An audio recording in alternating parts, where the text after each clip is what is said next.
this is Angela Murad at Amazing Kids, AAC Consulting. I had a couple folks ask how you find out where updates are available. You head over to the App Store on that device, look in the top right-hand corner. This is on my iPhone, but the process would be the same on an iPad. See my picture, and it tells me I have 7. So now I'm up in that area, and it shows me that I have 7 available.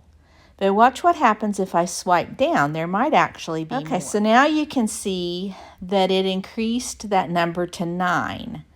So I have 9 apps that need to be updated.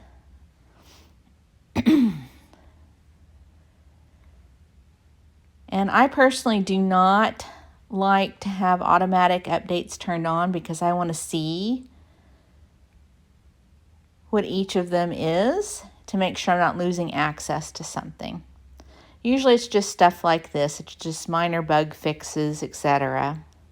It's especially important on AAC apps, though, and therapy apps.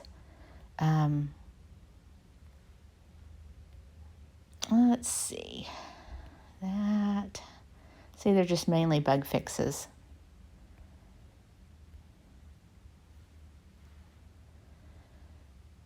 And then I'm going to tap done, and I'll see here in a little bit that that number count will go down, and they should all be updated. If you have a bunch, I would not tap update all because you may freeze up your device by doing that. See, these are already done. Anyway, I hope this helps. Sometimes you have to do that long press swipe down in order to get it to populate app updates that are actually available.